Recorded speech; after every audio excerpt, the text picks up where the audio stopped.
BSc nursing আমাদের 150 seat দিয়ে শুরু করেছি, সেটাও বাড়বে আগামী দিন। এতগুলো এখানে এএনএম জেএনএম এবং প্যারামেডিক্সের এতগুলো একটা হাব তৈরি করার জন্য যা যা দরকার ত্রিপুরাতে হয়ে গেছে। এখনই আমার পূর্ববর্তী বক্তা বলেছেন যে এদের চালানোর জন্য আমরা ত্রিপুরা ইউনিভার্সিটির উপর আমরা বেস করতাম, সেখানে আমরা আলাদাভাবে আমাদের ক্যাবিনেটও পাস হয়েছে, আমাদের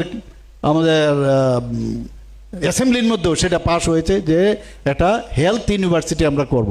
তারও অলরেডি সেখানে ভাইস চেয়ারম্যানের জন্য আমরা অলরেডি অ্যাডভার্টাইজমেন্টের কথা আমি বলেছি। এখানে এখন ত্রিপুরাতে আপনারা দেখুন আমাদের যে উমেন্স কলেজ, সেটাকে উমেন্স ইউনিভার্সিটি সেটাও পাস হয়ে গেছে। আমাদের এখানে যে আমাদের যে টেকনোলজির যে কলেজ আছে এখানে নরসিংগড়ের, সেটাকেও ইউনিভার্সিটি আমরা করছি সেখানে। তো একটা হাব হচ্ছে, এতগুলো ইউনিভার্সিটি, প্রাইভেট ইউনিভার্সিটিও এখানে আসছে, প্রচুর প্রাইভেট ইউনিভার্সিটি অলরেডি তাদের কাজ শুরু করেছে, ওপেন ইউনিভার্সিটি এসছে।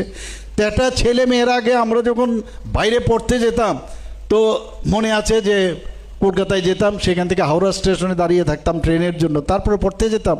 আজকে তো এই মা বাবারও চিন্তা করতো যে ছেলেকে পাঠালাম, আজকে তো এই সুবিধাগুলো আমরা দিচ্ছি এখানে। তো এই যে একটা একাডেমিক অ্যাটমসফিয়ার এখানে হচ্ছে উচ্চশিক্ষার ক্ষেত্রে, আমাদের ত্রিপুরা গভর্নমেন্ট যা যা আমাদের চিন্তা ভাবনা আছে সেটা কিন্তু আমরা করছি। বন্ধুগণ, আবারও আমি এখানে আপনাদের আজকে ত্রিপুরাতে এখানে কেন কিডনি ট্রান্সপ্লান্ট হবে না? একদিনই মনে হতে পারে এখানে ওই এমসিএইচ হবে, এখানে ডিএম কোর্স চালু হবে, সুপার স্পেশালিটি কোর্স চালু হবে, এবং আমি নিশ্চিত এটা এখানে হবেই। এখানে যেরকম এখন অবস্থা দেখছেন, একটা মানে গেম চেঞ্জার হিসাবে এই মেডিকেল কলেজ আজকে এই আপনার ধলাই ডিস্ট্রিক্ট হবে। এর জন্য আমি আমার যারা এখানে বিধায়ক বিধায়িকাদের আসছেন ওনারাও খুশি। আমি বললাম তোমাদের কিন্তু এখন চেহারা পাল্টে যাবে, এখন তোমরাও বলবে। আর